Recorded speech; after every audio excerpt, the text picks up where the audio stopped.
One word, 10 letters. Perfection. The condition, state, or quality from being free from all flaws and defects. Perfection plagues every aspect of our lives. Physical perfection, a flat stomach and clear dewy skin. Academic perfection, straight A's and flawless notes. Social perfection, popular friends and effortless charisma. But I hate the word perfection because perfection doesn't truly exist. And if perfection is our goal, then we'll never attain it and we'll constantly feel like we're not enough. Perfection causes us to dissect ourselves apart, focusing on our flaws and our insecurities while comparing ourselves to those on social media whom we believe are perfect.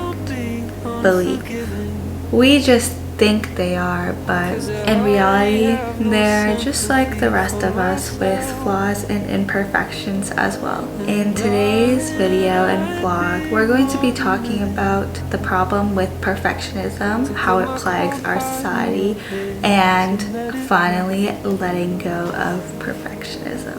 Okay, let's get into the video.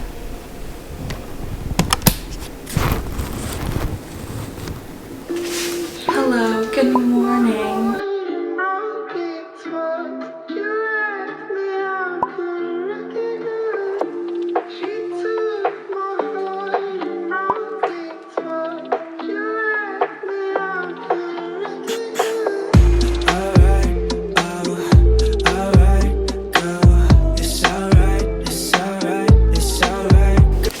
Hello, good morning. Welcome back to my channel. So today is Saturday, and when I woke up this morning, all I wanted to do is lay in bed for the whole day and watch YouTube. So in the middle of watching my videos, I told myself, no way am I going to spend another day procrastinating on things that I have to do, which makes me more stressed, which gives me more anxiety, and then makes me want to do the things that I have to do less, which is like a whole cycle, you know what I mean? So I put down my phone and I finally got up, and today let's be productive together. So I'm really hungry right now. I'm gonna first make some breakfast.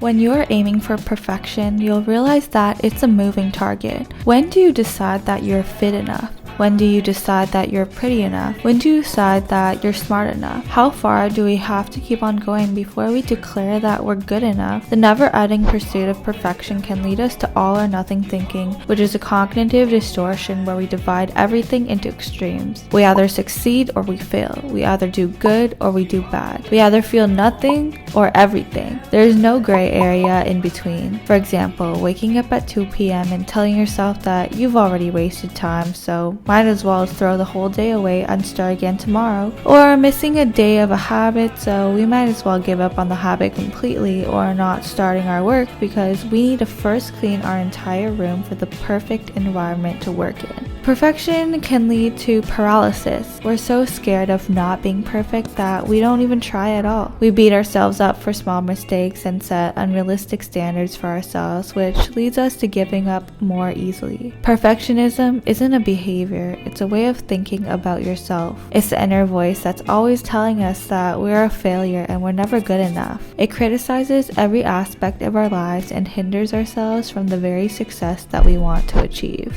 It's the way you call my name.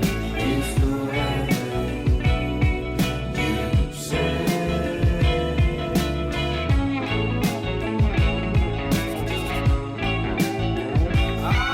It's the way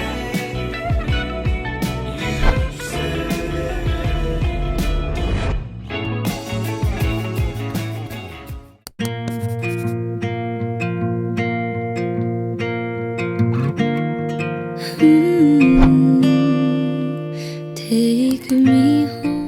A 2019 meta-analysis showed that perfectionism is increasing over time, but this doesn't mean that we're all getting more accomplished over time, but more depressed, anxious, and sad. After all, perfectionist tendencies have been linked to a whole list of clinical issues such as the above, and as well as OCD, insomnia, eating disorders, and PTSD, amongst others. However, culturally, we see perfectionism as something to be desired. Oftentimes, being a perfectionist is bragged about, but I see perfectionism as less of a boast and more of a prison or a trap, a vicious cycle. It's something difficult to deal with, looking at ourselves in the mirror and constantly not liking what we see, who we are, and the way that we act. The feeling never goes away, no matter how much we improve. Social media is one click away, with feeds filled with beautiful models with perfect lives and unattainable ideals. Plastic surgery is so mainstream and Photoshop runs rampant. Society relentlessly puts a heavy emphasis on productivity and high achievement. Forbes 30 under 30, Times 100, 13-year-old gold medal Olympians, 22-year-old billionaires. It's no wonder that parents are putting more pressure on their children to achieve more, and people in general are putting more pressure on themselves to achieve more.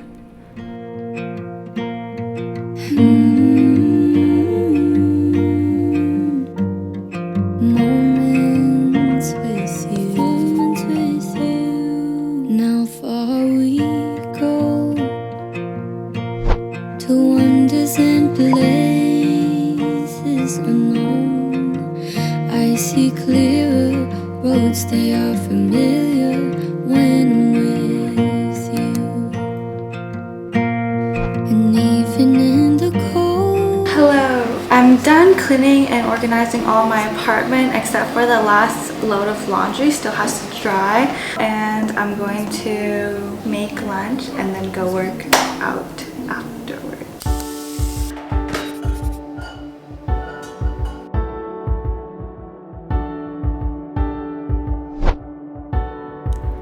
Even though we know that perfectionism is making us unhappy, why is it so hard to let go of? We can sometimes be our own worst critics, judging our self-worth by standards that aren't even real. Sometimes we're scared to let go of perfectionism because we might value it and we might think it's truly bringing ourselves benefits. Imagine looking at a rainbow and instead of basking in its beauty, we focus on the fact that one band of the rainbow is just slightly smaller than all of the others. Ridiculous, isn't it? It was only until I let go of perfectionism where I made significant progress with both my lifestyle and my mental health. I let go of thinking in extremes. Success or fail, good or bad, unhealthy or healthy. I can't be perfect and I can't be the best, but I can be better and I can be the best version of myself while also being kind to myself in the current circumstances. And with that, I've learned to not give up on habits I've been trying to keep up just because I missed a day or two. I've learned that doing something imperfectly is better than not doing it at all. Things don't have to be perfect to be enjoyable, and small consistent steps lead to big changes. You're worth much more than one mistake. It could be sunrise or late nights, I'm always laughing with you. I say, how come it's so easy? It's unlike I ever knew. You say, it's fine. Hello, I'm back from the cafe with my friend and I'm going to make dinner, or like attempt to make dinner, I guess. I think I'm gonna make pad thai today. My friend is helping me though, but he went to go get the extra ingredients that we're missing. I like it on this side of love, because it's right in my way. They say the grass is always greener on the other side of the fence, but I'm good with what's beneath us. Finally it all makes sense why he cheated and the other one walked away. Yeah, I see it. I was always meant to reach this place on this side of love.